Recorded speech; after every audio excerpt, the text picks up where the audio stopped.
مفتی Rashid Ahmad Khurshid official. یہ جو 8 رکعت تراویح کی بات کی جاتی ہے، سب سے پہلے جو فتویٰ دیا ہے اس پر مولانا شیخ الحدیث امام اہل سنت مولانا سرفراز خان صفدر صاحب رحمۃ اللہ علیہ نے ان کی جو رسالہ تراویح میں لکھا ہے کہ خطہ پنجاب میں سب سے پہلے جن صاحب نے تراویح کے 8 ہونے کا فتویٰ دیا وہ مولوی مفتی محمد حسین صاحب بٹالوی گورداس پوری ہیں۔ اچھا، پھر اس کا جواب بھی خود اہل حدیث عالم نے دیا ہے۔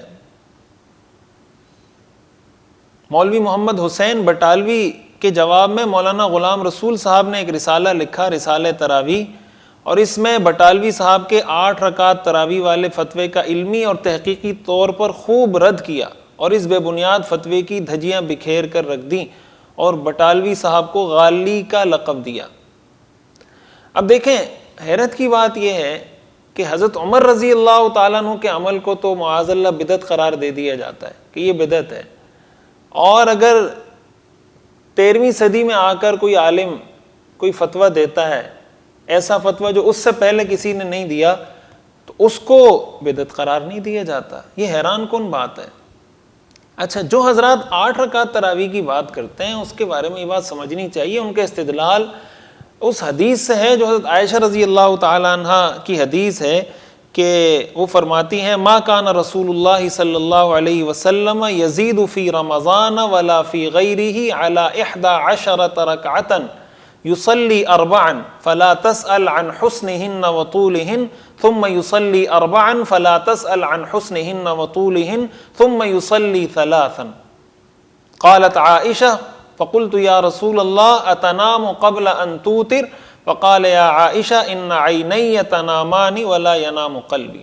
حضرت عائشہ فرماتی ہیں کہ رسول اللہ صلی اللہ علیہ وسلم رمضان اور غیر رمضان میں 8 رکعت تراویح پڑھا کرتے تھے، اور پھر اس کے بعد 3 رکعت پڑھا کرتے تھے جو وتر کی نماز ہے۔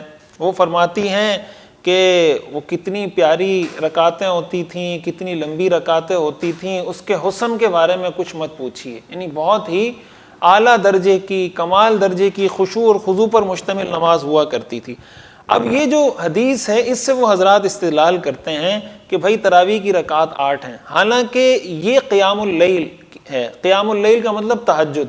تو دیکھیں، جو آدمی تراویح پڑھتا ہے اس کے لیے بھی بہرحال یہ مسنون عمل ہے کہ وہ رمضان کے دنوں میں 8 رکعت تہجد کی نماز پڑھ لے، تراویح سے فارغ ہو جائے، سحری کے وقت میں جب اٹھے تو 8 رکعت پڑھ سکتا ہے، 6 رکعت پڑھ سکتا ہے، 4 رکعت پڑھ سکتا ہے، جتنی رکعت وہ تہجد کی نماز پڑھ سکتا ہے تہجد کی نماز پڑھ لے۔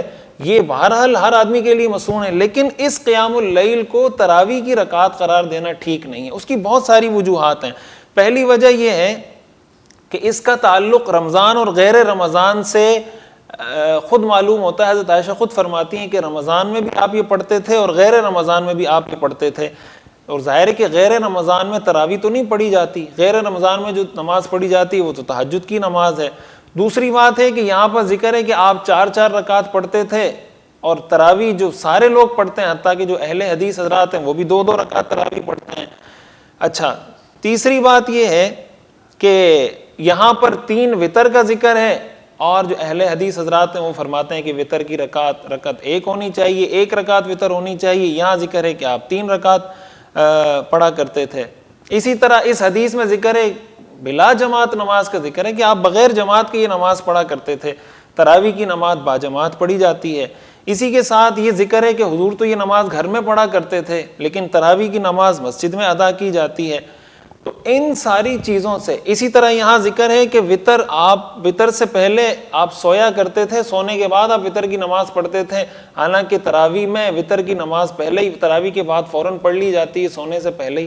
ان ساری باتوں کو اگر سامنے رکھیں تو اس سے پتہ چلتا ہے کہ تراویح الگ چیز ہے اور قیام اللیل الگ چیز ہے۔ ان دونوں کو اگر مکس کر دیا جائے، مرج کر دیا جائے، یا کنفیوژن پیدا کر دی جائے کہ یہ 20 ہیں یا 8 ہیں، تو یہ میرے خیال سے علمی اعتبار سے ٹھیک نہیں ہے۔ لیکن آخر میں ایک بات میں عرض کرنا چاہوں گا، ان سب دلائل، ساری تحقیق کے باوجود اس کو نزاع کا، اختلاف کا، انتشار کا اور تفرقہ بازی کا ایک موضوع نہیں بنانا چاہیے۔ یہ نہیں کرنا چاہیے کہ اس کو اب ایک موضوع بنا کر اس پہ بحث مباحثہ شروع کر دیا جائے۔